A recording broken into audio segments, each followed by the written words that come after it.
Raríssimas e raríssimos bom dia, René de Paula Júnior falando aqui no Radinho de Pilha, 19 de abril de 2022, hoje é dia de revolução. Quero falar aqui de revolução, porque foi assim que começou meu dia. Eu fui conferir os meus e-mails e um e-mail ali me falava de uma revolução. Eu sei que é complicado falar em termos de revolução, em abril, porque afinal o golpe de 64, que durante a minha infância inteira, vale reiterar, eu nasci em 64, alguns meses depois do golpe, né, durante muito tempo, a minha infância inteira, na história, né, falava-se que era a Revolução de 64. Né, palavras importam e hoje a gente não chama mais o que aconteceu de uma revolução, a gente chama de um golpe. Pois bem, aliás, a palavra revolução, eu acho que não tem como a gente não ter um certo fascínio por isso na adolescência.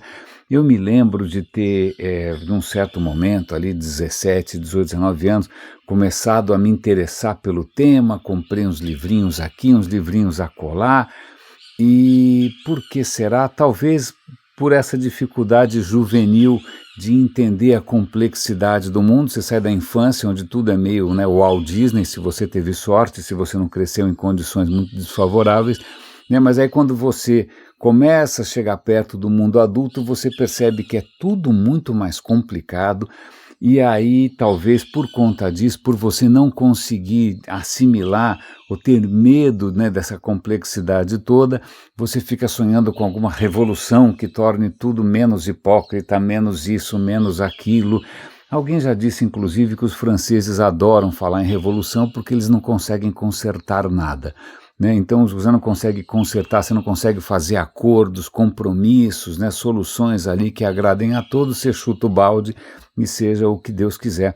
Vale a pena lembrar que a Revolução Francesa acabou, né, que sei lá, é engraçado, acho que eu cresci meio como a gente, na minha infância, o sistema educacional brasileiro era muito influenciado pela França, pela cultura francesa. Eu peguei justamente a transição dessa influência francesa, um pouco mais humanista, para uma influência mais pragmática, mais tecnocrática, mais americanizada, né, tanto que a língua que a gente aprendia na escola pública era o francês, a língua estrangeira, e passou a ser o inglês, e aí as disciplinas humanas, né, subiram no telhado. É isso que militares fazem, né, o que eles querem são simplesmente tecnocratas que não pensem muito nas consequências dos seus atos.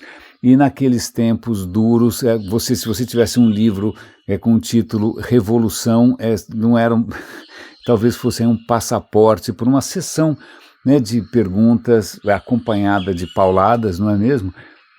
Afinal, estou lembrando aqui, eu estou divagando, eu estou lembrando aqui de professores meus do colégio, relembrando os tempos da ditadura, dizendo de repente, estudantes de engenharia que foram ter que prestar contas para os milicos porque ele tinha um livro russo, né, cujo título era Resistência dos Materiais, e não tinha nada a ver com resistência política nem material, não tinha nada a ver com materialismo dialético, era simplesmente uma disciplina de engenharia mecânica, não é? Resistência dos materiais. Mas, pois bem, vamos falar aqui de revolução, porque foi assim que eu comecei meu dia, e eu vou ler aqui, é o e-mail de uma startup, spam, basicamente um spam. Eu recebi um spam, mas que estava bem feitinho, né? Tem um erro gramatical logo de cara, mas tudo bem.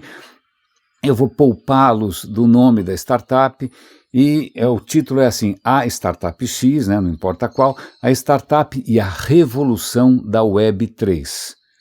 Eu fiquei intrigado porque essa história de Web3 de novo, mais uma bolha, meu Deus do céu. Aí vamos ler, né? E aqui, o que quer dizer essa revolução dessa startup? E o primeiro parágrafo é porque a ascensão dessa fintech, ou seja, uma startup do mundo financeiro, ok, pode eliminar a última barreira de entrada de pessoas comuns já é alguma novidade, ao universo cripto, não, e causar uma enxurrada de dólares ao ecossistema. Bom, eu não vou ler o resto, né, porque o resto fala de NFT, cripto, sei lá o que, meio de pagamento. Eu falei, bom, o que eu faço? Eu denuncio como spam para ver se o Google me poupa desse tipo, né, de marketing de startups da Faria Lima, ou eu respondo. Aí eu respondi, eu falei, olha, desculpa, meu caro, mas se alguma coisa agrada a investidores, não é uma revolução.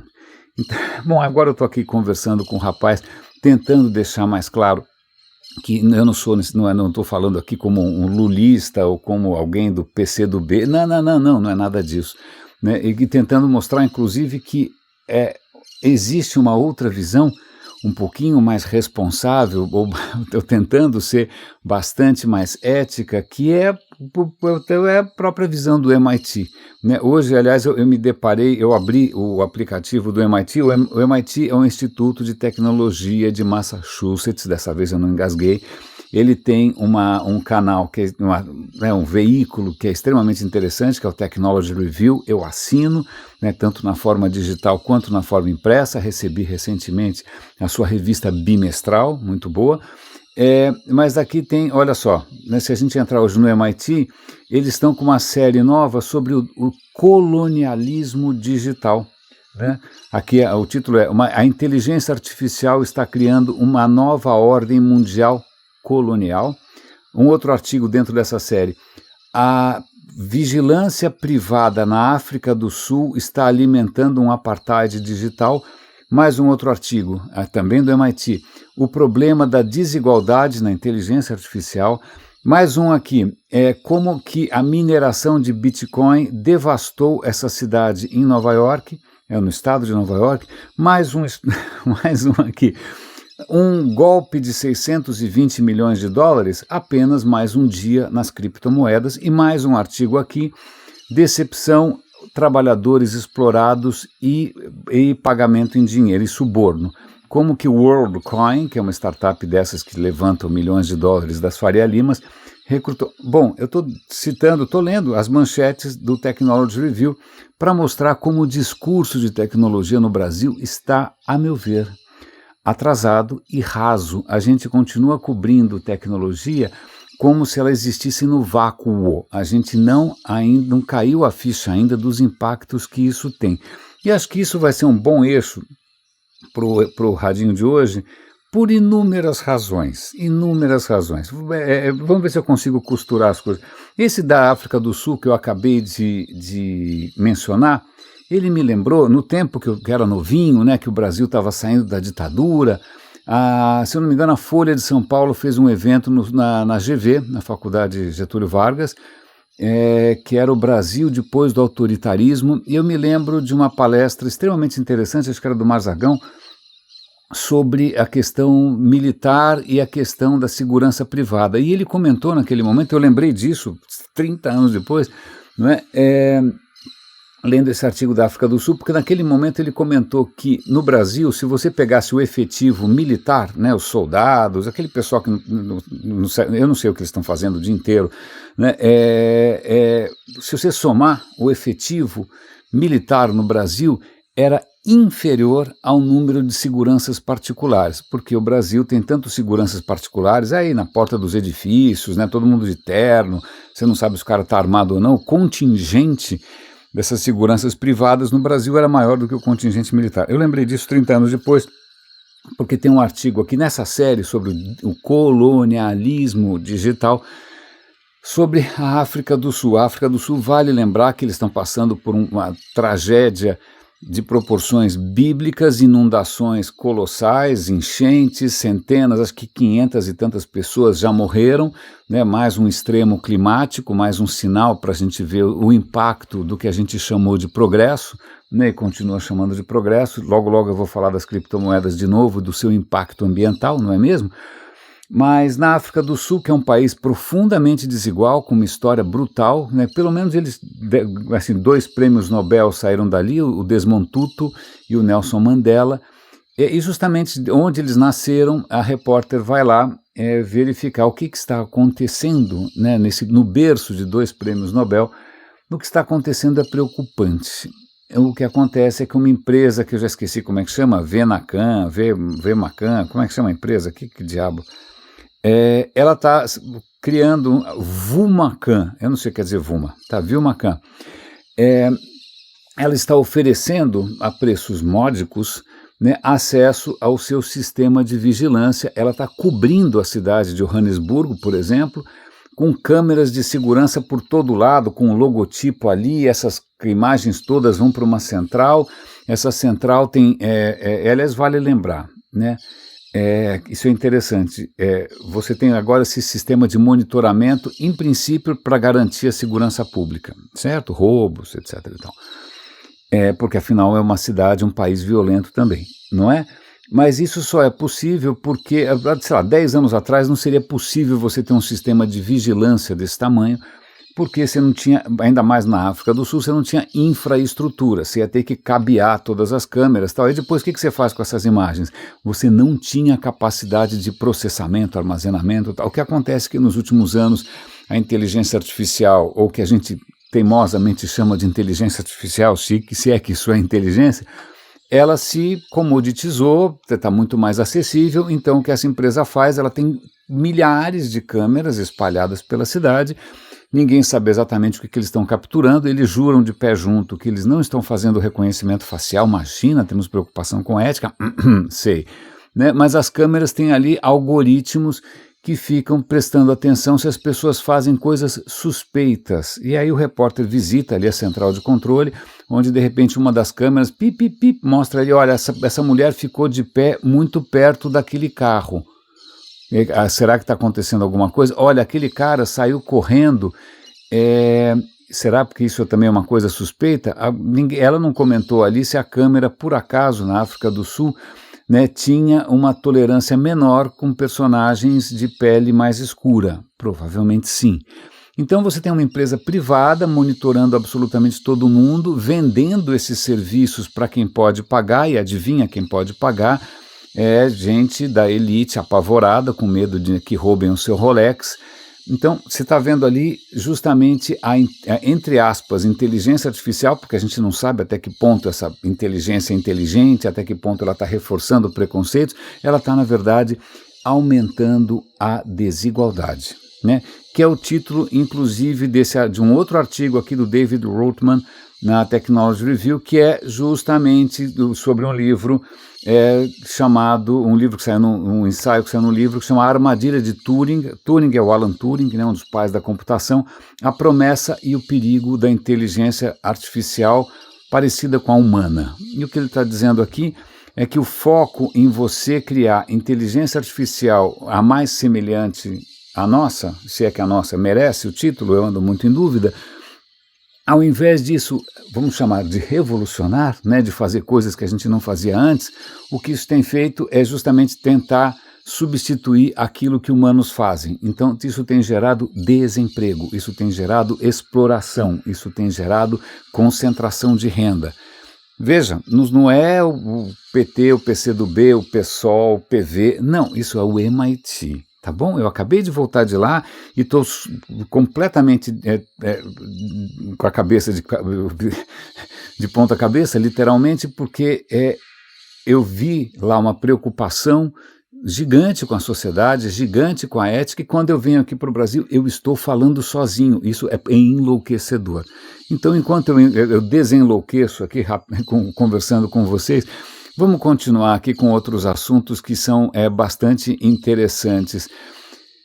Eu acho que eu vou por aqui, vamos lá. Ontem estava eu ouvindo um podcast que eu muito aprecio, que é o In Our Time, que ele é um pouco antiquado, ele é bastante antigo.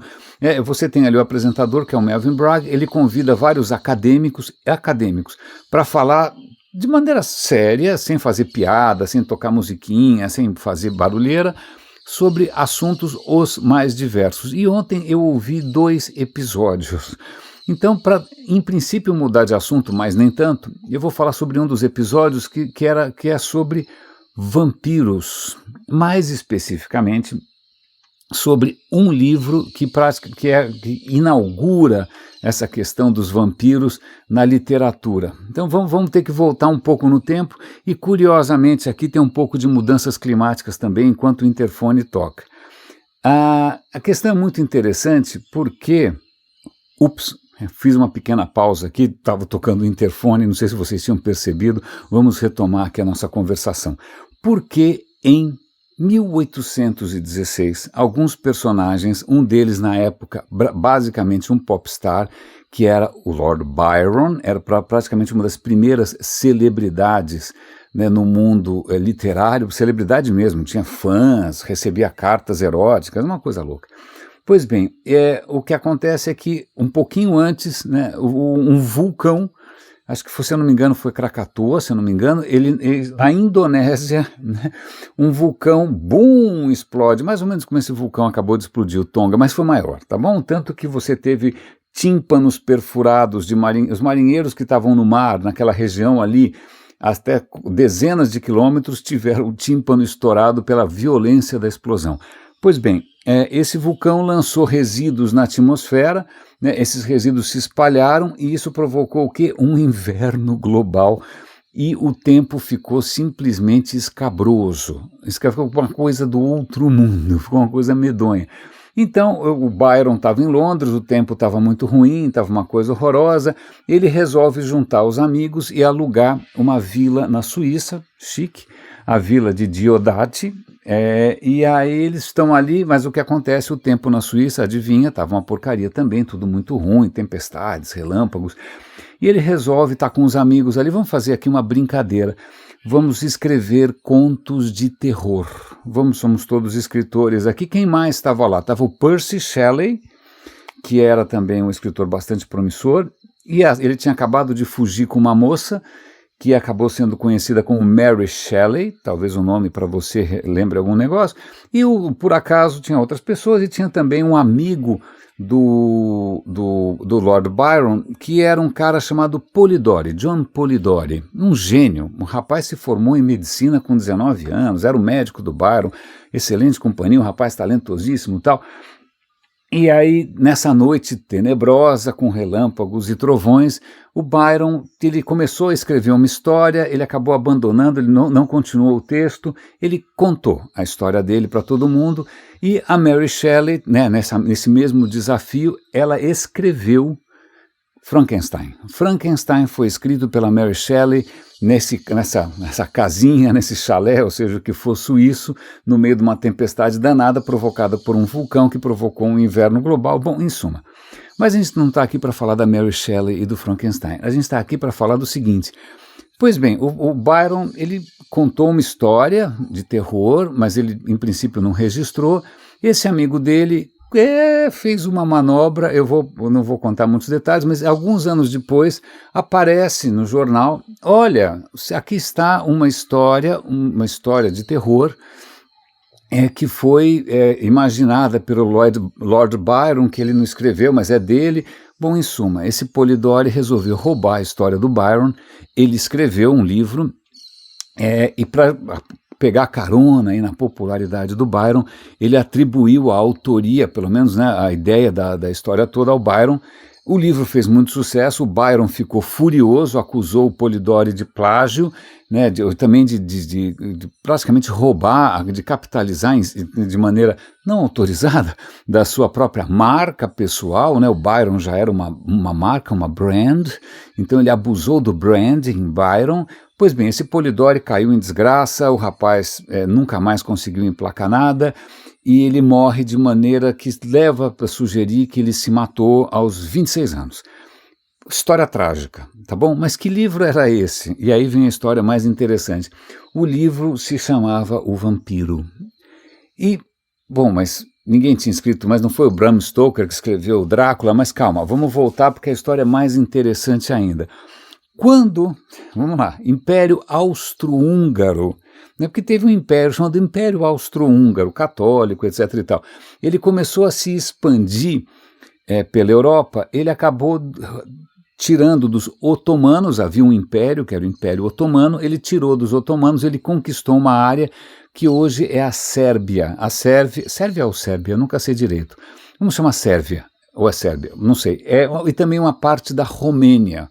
Tá legal, conquistamos essa parte que era otomana, tudo bem, mas aí os oficiais, burocratas do Império Austro-Húngaro, eles tiveram contato com o folclore local, e eles perceberam, isso aparece em relatos, em documentos oficiais do regime, não é? Porque era um império muito burocrático, menções a mortos-vivos, a criaturas que ressuscitam, que se recusam a morrer e que vivem de sangue, né, que sugam o sangue dos vivos, e a única maneira de você se livrar delas é pregá-las no chão com uma estaca, ou então, sei lá o que, chumbar o caixão, porque senão elas voltam à vida.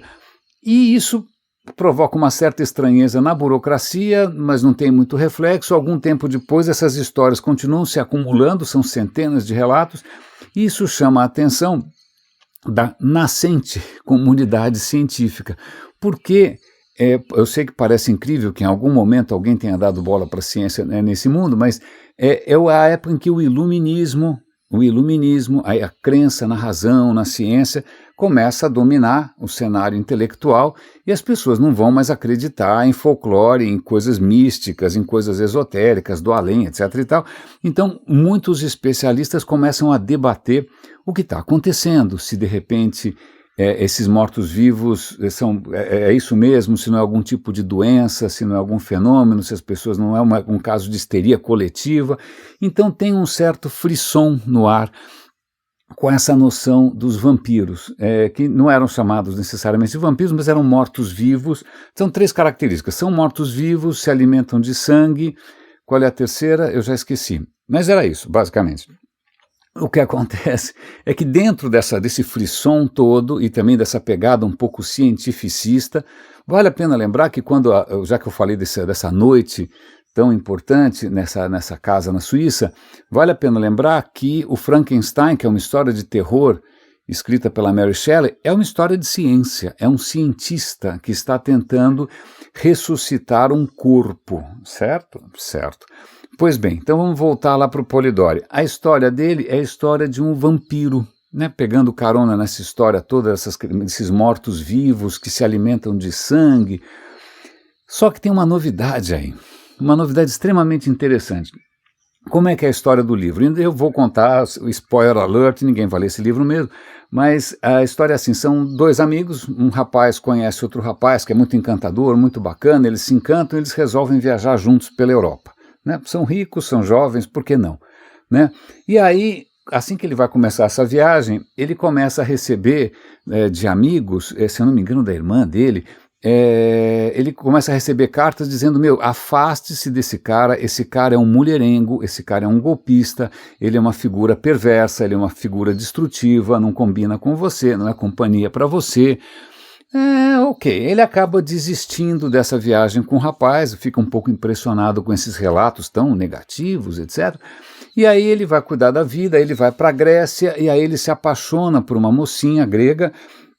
Que beleza, que legal, mas só que essa moça aparece morta, sem sangue, exangue, sem sangue nenhum, e com o pescoço cortado, tal. Ele fica horrorizado, entra em colapso, ele pira, como é que isso aconteceu? Aí o amigo surge do nada: estou aqui para te consolar, meu amigo, que coincidência, estamos por aqui e tal, vamos voltar a viajar, tal. Aí quando eles voltam a viajar, eles são atacados por bandidos, e esse amigo dele, que eu já esqueci o nome, desculpe, estou ficando gaga, ele é mortalmente ferido. Está mortalmente ferido, ele vai morrer, mas ele chega pro narrador, né, e fala: olha, eu quero que você faça uma promessa, você é um lord, você é um gentleman, você é um gentil homem, você é um cavalheiro, você é uma pessoa de honra, então eu quero contar com a sua honra, você não vai poder contar para ninguém que você me viu morrer. Ok, né, prometido está. Ok, vida que segue, vamos para lá, vamos para cá. O personagem resolve voltar para Londres. Quando ele chega em Londres, ele descobre que, tarã, o amigo dele está lá, lindo e loiro, vivíssimo, na sociedade, causando, e fala: mas esse cara não morreu? E aí, para horror dele, esse personagem que deveria ter morrido, está tentando seduzir a irmã dele. Aí ele fica assustadíssimo, fala: mas não é possível, ele tenta avisar a irmã, adivinha o que acontece? A irmã aparece morta. Da mesma maneira, sem sangue nenhum, com o pescoço cortado, e aí ele fica pirando, fala: putz, então será que é isso? Será que o cara é um vampiro? Será que ele vive do sangue dos outros, por isso que ele não morre? Mas aí, se eu não me engano, ele mesmo tem um colapso e morre também. Várias questões aqui. Em primeiro lugar, fica tudo no reino imaginário, é ele pirando, não aparece o cara virando morcego, não aparece o cara levantando do caixão, não aparece nada disso. É só uma conjectura, ele pode ser uma fantasia, quem sabe ele está paranoico, né? Quem sabe ele está tendo ilusões, quem sabe ele é um cara impressionável, mas não tem nenhuma evidência. Né? E o personagem, que é justamente esse personagem duvidoso, estranho, sedutor, chique, ele continua vivo. O que indica até que, de repente, o livro poderia ter uma continuação e virar uma minissérie na Netflix, por que não? Mas acontece que o Polidori se mata antes disso. Mas tem algumas novidades aqui, que eu acho extremamente interessantes. Pela primeira vez, o vampiro não é um camponês no leste europeu, no cemitério largado, que de repente resolve não morrer. Não, ele é um aristocrata sofisticado, né, que inclusive pode circular pelo mundo, que torna a história mais interessante, porque senão toda história de vampiro ia ficar no interior da Sérvia, na Transilvânia, não tem graça nenhuma. Né? Então ele é aristocrata, ele é sedutor, ele preda, ele é um predador de mulheres jovens, isso, né, é uma novidade também, o cara só gosta de mocinhas, né, e aí começa a ter essas novidades, e aí isso decola e começam a surgir inúmeras histórias de vampiro. Tem vampiras mulheres que são lésbicas, tem vampiros de caras de todo tipo. Quando Bram Stoker escreve Drácula, a história é muito interessante. A história dos vampiros já era um sucesso, peças de teatro, efeitos especiais, aí todo mundo começa a viajar. Né, que ele aparece e desaparece, nada disso estava no livro, nada disso estava nas lendas. Pois bem, o Bram Stoker estuda tudo isso, resolve escrever mais um livro a respeito. Ele não ia dar o nome que ele ia dar para esse personagem era, em vez de Vampire, era Vampire, com W, não sei porquê, mas ele por acaso está lendo um livro sobre a Transilvânia, que é justamente essa região um pouco misteriosa, e ele descobre que a palavra Drácula era uma palavra em romeno usada para descrever o diabo. Então ele dá o nome de Drácula ao vampiro dele, sem aparentemente saber que, na verdade, naquela região, na Transilvânia, existia um Conde Vlad o Empalador, uma figura simplesmente demoníaca e que merecia esse epíteto de Drácula, que tem alguma coisa a ver com dragão também. Aparentemente ele não sabia. O resto é história. E agora, por que a gente tem essa fascinação por essas figuras que seriam imortais, que são sofisticadas, que são luxuosas, né? Por que a gente criou esse vampiro? Porque a história original não era nada disso. A história original era de mortos-vivos, simples, né? Num cemitério desinteressante em algum lugar na Sérvia. Agora, por que esses caras passam a ser meio como se fosse um James Bond do mal, né? Eu acho que diz muito a respeito da gente. Mas o que é mais curioso dessa história é que essa metáfora do vampiro, aquele que se alimenta do sangue humano, ele acaba sendo utilizado com muito entusiasmo por outras vertentes do pensamento. Então, quando alguém vai avaliar como que a Inglaterra, ou como que qualquer país colonialista, a gente está falando aqui de colonialismo, se relaciona com as colônias, se relacionam como vampiros. Olha, o colonialismo é um vampirismo. Ou então, quando Karl Marx vai falar do Capital, ele vai usar a metáfora dos vampiros, porque está sugando o sangue dos trabalhadores. Então, a metáfora a classe política, olha que eles não conheciam, né, Bolsonaro, a família inteira, milícias do Rio, Congresso Nacional e tal, eles vão achar também que a classe política é um vampiro que suga. Então, na nossa imaginação, essa noção de alguém que se alimenta, que extrai a vida, né, das outras pessoas, é bastante interessante. Eu esqueci agora eu lembrei qual era a terceira característica do folclore original na Romênia. Os vampiros, eles se recusam a morrer, eles se alimentam de sangue e isso é contagioso. Uma vez que você, né, torna alguém um vampiro, alguém que morre sendo, né, drenado por um vampiro, acaba sendo condenado a essa situação eterna. Pois bem, mas o que é interessante aqui, eu vou conectar com um episódio completamente diferente, acho que do Science Friday, sobre morcegos vampiros. Não é porque a gente está falando de vampiros, existem vampiros de verdade? desculpem aos fãs do Twilight, ou seja o que for, poucos, né? Alguns poucos morcegos. Tem uma infinidade de espécies de morcego, mas pouquíssimos morcegos, acho que era 2 ou 3, eu nem sei, é um número muito baixo, são realmente, se alimentam exclusivamente de sangue. Mas o que é mais interessante dessa história é que isso não é tão, porque se fala, claro, puxa, por que tão poucos morcegos assim? É uma ideia tão boa, não é mesmo? Que ao invés de você ficar caçando comida, você deixa o infeliz do animal ou da pessoa se alimentar, aí você vai lá e suga o sangue, pronto, você tem tudo pronto, está tudo mastigado. Não, a dieta à base de sangue é paupérrima, porque o sangue é basicamente água com ferro. É isso, água com glóbulos vermelhos que são basicamente ferro. O sangue tem pouquíssimos nutrientes. A gente fica achando que o sangue é uma coisa espessa, um xarope vital. Não, o sangue propriamente dito tem pouco nutriente, não é tanto assim. Tanto que os morcegos vampiros, eles têm que consumir 1,5 vezes o próprio peso em sangue para conseguir se nutrir. O programa fala de uma série de mutações que esses morcegos acabaram tendo que sofrer para conseguir fazer isso, porque afinal é uma dieta muito pobre, e eles acabam consumindo nessa história tipo 800 vezes a quantidade de ferro necessária. Então eles têm que eliminar esse ferro de alguma maneira. Se você consumisse 800 vezes a quantidade de ferro, como é que você ia eliminar essa história? Então eu nem quero imaginar como é que é o cocô de morcego, provavelmente, não, deixa para lá, não quero nem imaginar. Mas tem uma coisa interessante aqui, e eu falei disso recentemente, quando a gente estava falando de natureza humana, da questão moral, da questão dos sentimentos. Morcegos vampiros, isso é muito interessante. Quando um deles não consegue se alimentar o suficiente, quando ele está ali, coitado, passando fome, outros vampiros, altruisticamente, generosamente, eles vão lá e compartilham o que eles coletaram. Eles regurgitam sangue para alimentar um colega ali, um amigo que está passando fome. Veja aí, altruísmo e morcegos vampiros. Então é muito interessante porque, bom, primeiro, né, o vampiro moderno, aquela criatura que é sensual, que é egoísta, que não pensa nas consequências, bom, o morcego vampiro é um pouco mais solidário. E no segundo lugar, a dieta de sangue é paupérrima, não é uma ideia boa. Eu achei essa coisa interessante. Agora vamos pular dessa história dos vampiros por uma outra questão também, que foi outro episódio do In Our Time. Ontem realmente não estava com muito job na mesa, que era um episódio sobre Homo erectus. Homo erectus.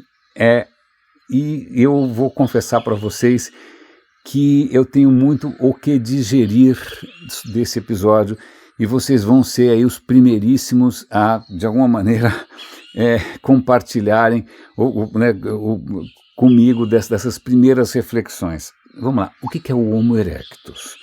A história, né, da nossa espécie. Nós estamos aí, não sei se a gente merece, mas hoje a gente é chamado de Homo sapiens. Nós somos uma longa linha, milhões de anos atrás, né? Acho que tudo começa na época dos dinossauros. Não tinha primata nenhum, não tinha nada, só tinha os dinossauros. Os mamíferos ainda eram uma espécie meio experimental. Cai um raio de um meteoro, você tem uma devastação bíblica, né? Tudo muda, e aí os mamíferos começam a ter alguma chance. E quando, se eu não me engano, acho que há uns 60 milhões de anos, mais ou menos, surgem os primeiros primatas, que se poderia chamar de primatas, mas aí vamos falar de revolução propriamente dita, não revolução que agrada Faria Lima, né, que faz você investir. Eu já vou falar de criptomoedas, se der tempo. O que acontece é que os primatas começam a se organizar em grupos sociais, e isso faz toda a diferença. Ok, há mais ou menos uns 2, aí começam a surgir vários primatas ali que poderiam ser chamados de hominídeos, porque eles começam a andar nas patas de trás, eles andam eretos. Surgem vários modelos aí, vários, né? Alguns são primos nossos, outros são antepassados, mas começam a surgir vários. E nessa linha surge o Homo erectus.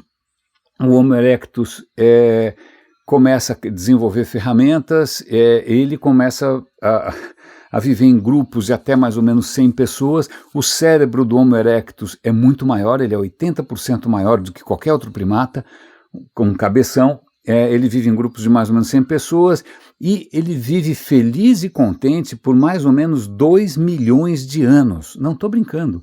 A gente já teve aí um primo que estava na boa durante 2 milhões de anos, até que surge, né, nessas variações que acontecem, porque aí surge o Neandertal, o homem denisovano, vão surgindo variedades, né, até que surge o que a gente chama de Homo sapiens, e aí, misteriosamente, não sobra mais ninguém.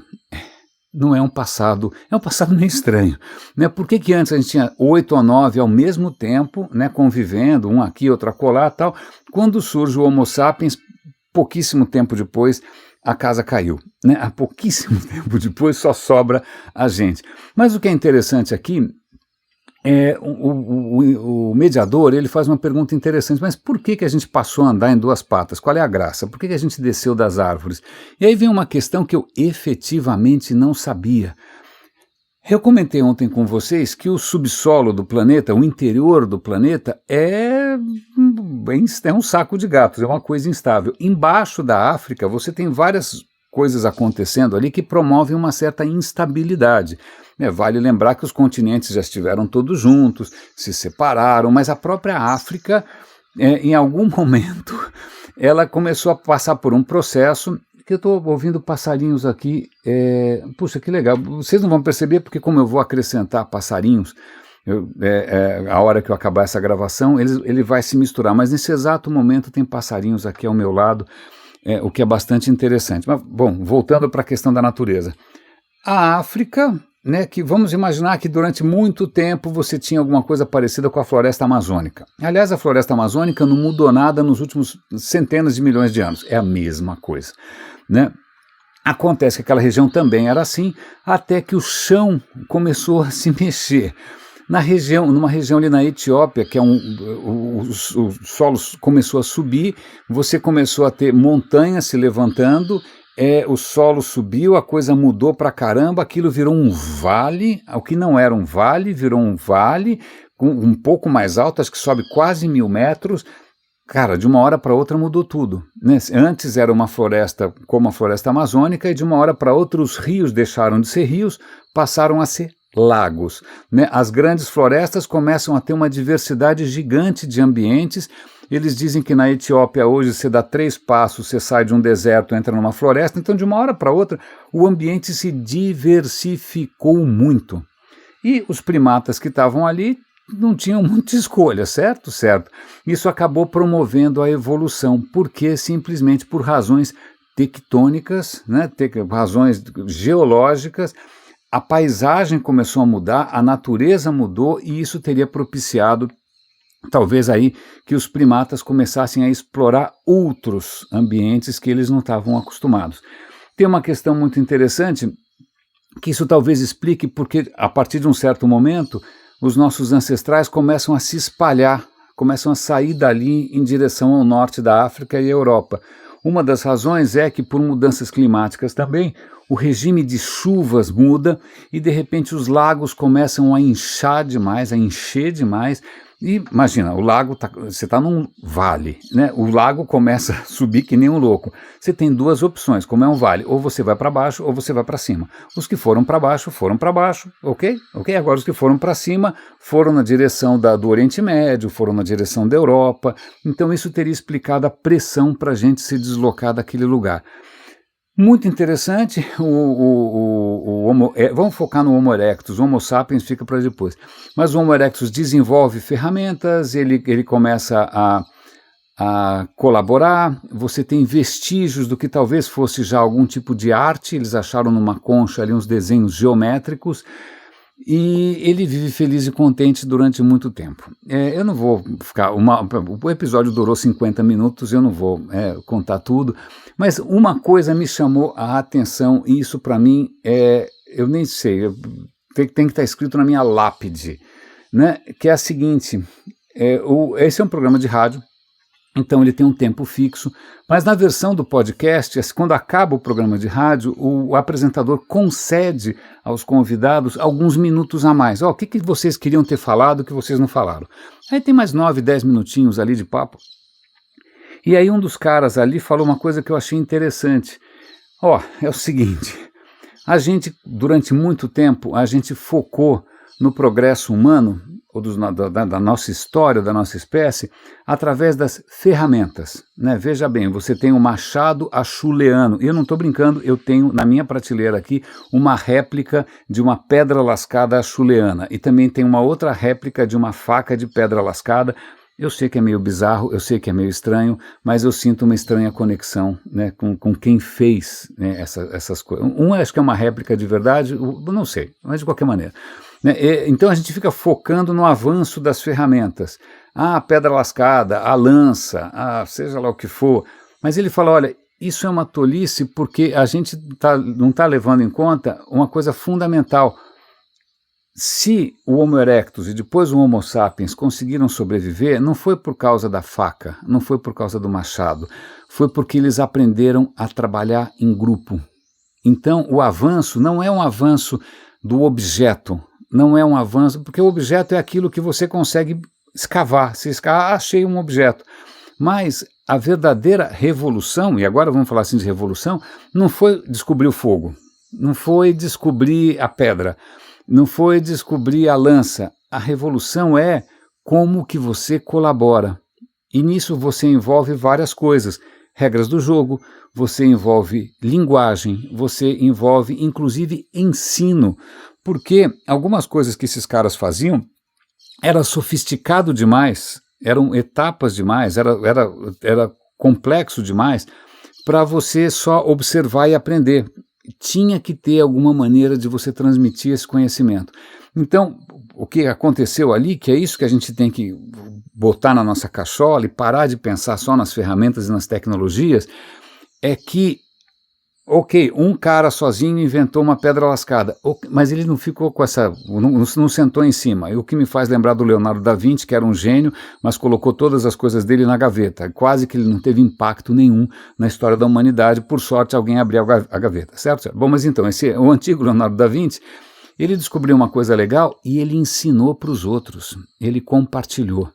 Né? Então, quando, num determinado momento, né, os nossos antepassados conseguem ir para o norte da Europa e matar um mamute, vamos lá, vamos imaginar, eu estou aqui sozinho, eu falo, o que a gente vai ter para almoço hoje? Não sei, eu falei, meu amor, eu vou até ali matar um mamute e já volto. Mas como você vai matar um mamute? Com uma lança. Mas como assim uma lança? Você tem uma lança? Não, eu vou pegar um pedaço de pedra, né, vou achar um pedaço de pedra, eu vou lascar, e aí eu vou pegar algum tipo de resina e algum tipo de fibra, e eu vou pegar um tipo de galho, e aí eu vou atrás sozinho e vou matar um mamute. Não, não era assim que acontece.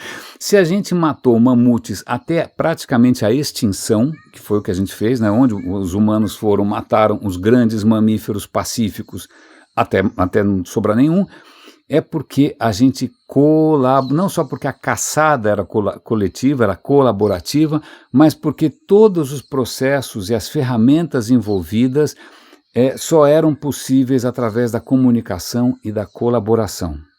Desculpe, mas para vocês, não sei quanto a vocês, mas para mim isso é um meteoro, isso é aí sim uma revolução na maneira da gente enxergar como as coisas funcionam quando a gente está falando de pessoas. Né? E aí eu volto para essa minha questão, né, desse entusiasmo com blockchain, Bitcoin, etc. e tal, sem pensar, completamente descolado das implicações sociais, das implicações ambientais. Então, é isso, a gente tem essa fissura pelos objetos, a gente tem essa fissura pela tecnologia e a gente esquece, a gente não presta atenção porque isso não deixa vestígios. É muito mais difícil você perceber, né, não tem um vestígio claro de como que as pessoas se relacionavam, ainda mais que eles não escreviam. Né? Agora, vamos voltar um pouco para a questão de impacto. Uma questão, vocês sabem o quanto eu gosto de livros, eu estou sempre recomendando livros aqui para vocês. Mas tem uma notícia aqui na Flórida, Flórida, um magneto para estelionatários. Eu não vou falar que que todo brasileiro ali deve alguma coisa para a Receita Federal, mas digamos que a Flórida realmente é o sonho de consumo de muita gente, né? Fernando Collor de Mello, não é? Mas bom, tá bom. Mas Flórida, certo? Certo. Flórida acabou de rejeitar, eles estavam ali analisando livros de matemática, né, para serem adotados no currículo. Eles rejeitaram 30 e tantos livros, eram 100 e tantos, rejeitaram, sei lá, um quarto, né, dos livros. Por que você rejeita um livro de matemática? Você tem alguma fórmula errada, não é? Não, porque os livros estão citando tópicos proibidos. Porque esses livros de matemática, ele tem a presença de aprendizado social e emocional, incorporando, tudo entre aspas aqui, estratégias que não são solicitadas e tópicos que são proibidos, inclusive questões raciais e questões de gênero.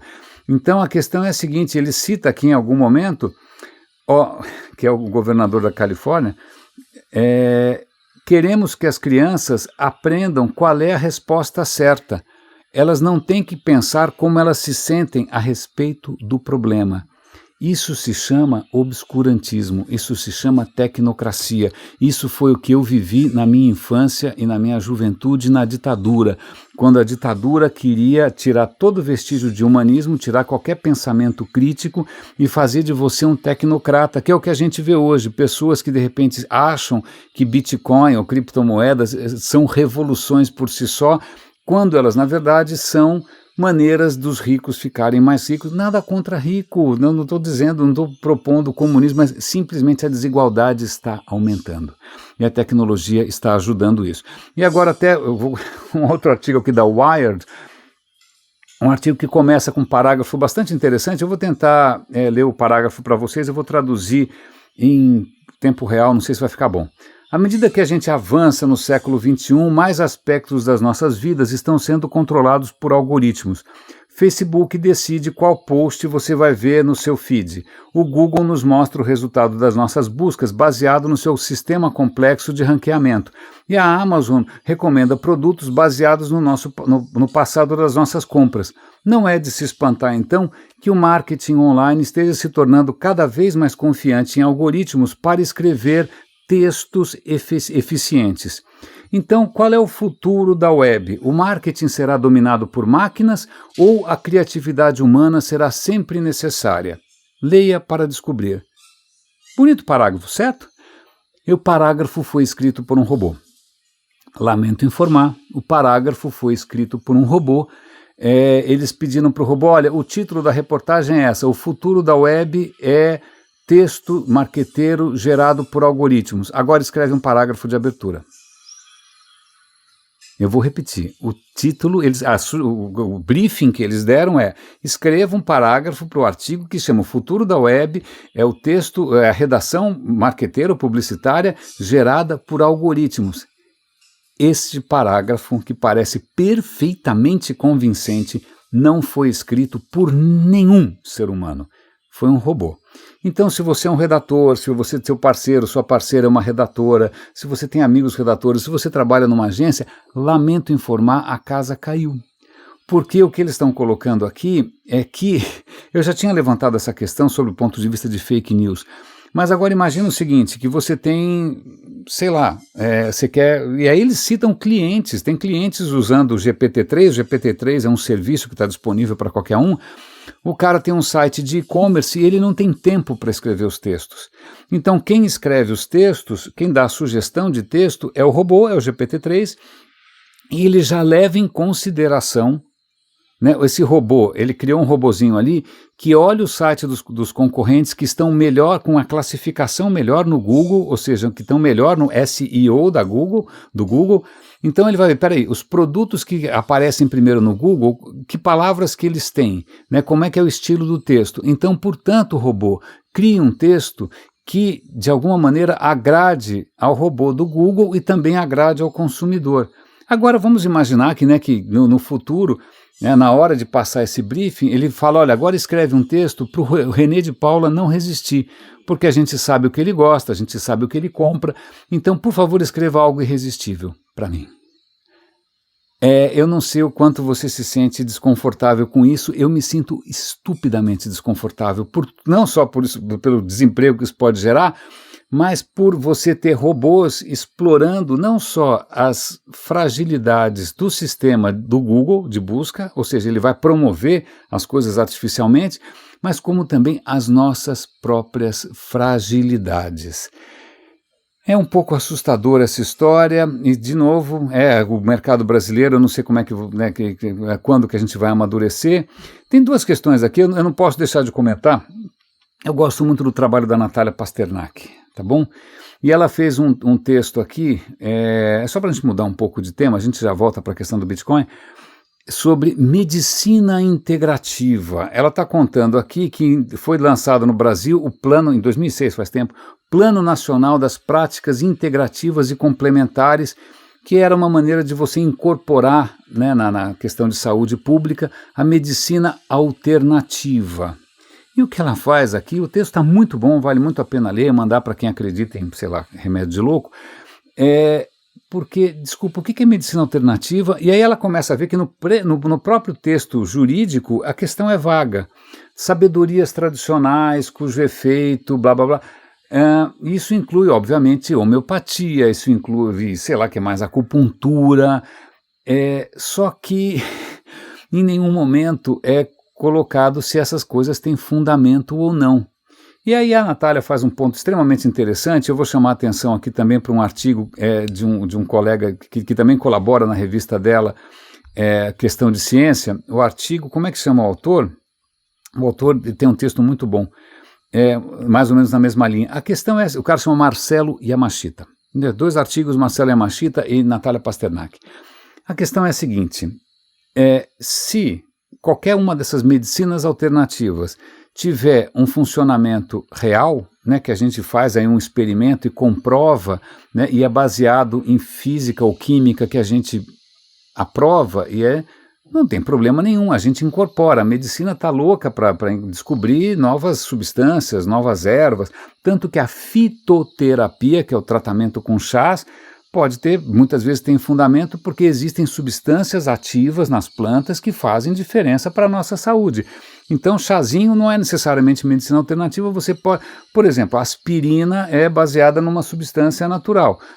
O tratamento da malária é feito a partir do quinino, que era também uma substância então, a ciência não tem nada contra a natureza, pelo contrário, a gente está sempre explorando.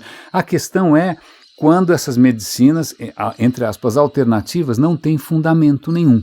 Né? Então, aí não tem o que fazer, porque se contraria, só porque a pessoa se sente bem, mas acontece que se você investe dinheiro e tempo numa coisa que não necessariamente tem efeito nenhum, né, que pode ter um efeito só psicológico, e esse recurso poderia ser empregado em coisas que efetivamente fazem diferença, então não dá para ser neutro, não dá para achar, não faz mal nenhum. Claro que faz mal, você está investindo dinheiro público.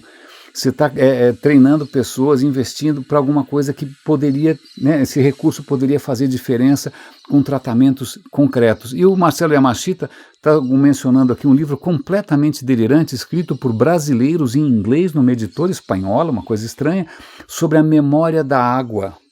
Que segundo esse livro, a água ela tem memória, então quando você expõe a água a um medicamento, a uma substância, a um campo magnético, ou seja o que for, a água tem memória. Não tem. Simples assim.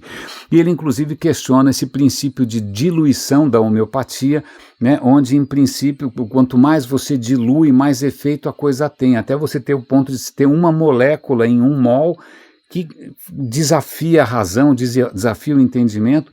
E que, bom, se isso fosse o caminho para uma nova ciência que a gente consegue comprovar, mas não, é perda de tempo, é abuso da fé pública. São 2 artigos muito bons, eu acho a história muito interessante. Agora, só para voltar um pouco aqui, tem um artigo sobre o quanto Bitcoin, 2 coisas interessantes. Uma sobre o quanto Bitcoin, o Bitcoin precisa de muita energia. Então, para você fazer uma transação em Bitcoin, você consome o equivalente ao que um americano consome de eletricidade em um mês. Imagina, um americano consome eletricidade é um vampiro de eletricidade, né? Então, cada transação de Bitcoin consome um monte de quilowatts-hora. É uma coisa simplesmente monumental. Então, esses caras precisam de energia elétrica barata e eles vão correndo atrás. Eu já mencionei aqui de mineração do Bitcoin na Islândia, no Cazaquistão, no Paraguai, tanto faz. Aqui foi em Pittsburgh, que é uma cidade no estado de Nova York. Os caras começaram a ir como uns loucos para lá, porque energia elétrica é barata. O que acontece, dali a pouco já não tinha mais energia elétrica para a população, o preço da energia subiu, as empresas de mineração fazem um barulho louco, as pessoas não conseguem dormir, e a promessa de geração de empregos não é nada, porque aquilo funciona basicamente sozinho, né? É tudo automático, você não está gerando emprego nenhum. Então, meus caros, que revolução é essa? Vai falar com Pittsburgh para ver até que ponto a gente realmente pode chamar isso de revolução. E aí, só para encerrar, quanto a gente está de tempo? Eu estou com tanto assunto hoje, ai meu Deus do céu, estamos estourando já. Então amanhã eu falo do Sol, tá bom? Amanhã eu falo do Sol. Hoje eu vou falar de uma Bíblia, mas de uma Bíblia hebraica. O Smart History é um canal que eu adoro, que eles fazem ali, explicam a arte, viajam pelo mundo todo. Nesse caso eles estão, se eu não me engano, no Metropolitan, onde eles têm uma Bíblia hebraica. Você fala, bom, e daí, qual é a graça? A graça dessa Bíblia hebraica é que ela foi feita em 1300 e pouco, século XIV, mas ela foi feita na Espanha. Naquele momento, vejam que interessante, vale lembrar, né, o que a gente chama hoje da Espanha foi ocupada por muçulmanos durante centenas de anos. Você tem a expansão do islamismo, você tem ali os povos berberes, eles avançam pela Espanha, conquistam a Espanha por, sei lá, 600 ou 800 anos, eu nunca lembro direito, há muito tempo, séculos e séculos. Devagarinho, os cristãos começam a recuperar, expulsam os árabes, né, e recuperam o reino de Castela, pronto, volta a ser uma coisa cristã. Mas ali no século XIII, você tinha judeus convivendo com muçulmanos, convivendo com cristãos, sem muito problema. E essa Bíblia é extremamente interessante porque a aparência dela, a hora que você olha para ela, ela parece um livro islâmico. A decoração, o estilo das páginas, ou seja, os judeus ali, pelo convívio, pela convivência, eles absorveram a estética islâmica. Então você tem até um trabalho praticamente de decoração ali que parece muçulmano, mas na verdade é uma tradição hebraica, é uma tradição judaica que eles chamam de micrografia. As linhas do desenho são palavrinhas em hebraico muito pequenininhas que ajudam a entender o texto. E você vai virando ali o livro e de repente tem páginas que são inspiradas nas iluminuras cristãs, com detalhes em cores, em detalhes em dourado, com motivos florais. Uau! A Bíblia, ela representa um momento raro onde as religiões estavam convivendo e aprendendo umas com as outras. O que acontece é que pouco tempo depois a peste começa a se espalhar que nem uma louca, e os cristãos colocam a culpa nos judeus, os judeus começam a ser perseguidos. Quando os cristãos finalmente reconquistam ali a Península Ibérica, em 1391, se eu não me engano, vem lá o rei espanhol falando, não, vamos expulsar todos os judeus são expulsos ou são convertidos, muitos deles vão ali para o norte da África, o que explica a origem de muitos amigos meus que são judeus marroquinos, judeus da Tunísia, e essa Bíblia especificamente, a gente não consegue reconstruir muito bem, o dono dessa Bíblia, ele ficava num centro de estudos, ele leva essa Bíblia através do Mediterrâneo para uma cidade no Império Otomano. E imagina, milhares de quilômetros, porque ali você tinha tolerância, e isso vai para um rabino que tinha um centro de estudos, e isso hoje está num museu, né, para mostrar que, né, imagina, né, numa época em que você tinha culturas que hoje estão aí polarizadas, que estão aí se odiando, que estão se matando de diferentes maneiras, em que tem gente banindo livros. Na Suécia, acabou de acontecer da extrema-direita na Suécia queimar Alcorão, o que está provocando, obviamente, a insurreição na Suécia toda, os muçulmanos estão ensandecidos. Então, lembrem-se, é possível conviver. E eu volto para a questão daquilo que definiu o nosso progresso. Foi a arte da colaboração, não foram as ferramentas. Então, raríssimas e raríssimos, espero que esse episódio um pouco mais longo que o normal tenha valido a pena.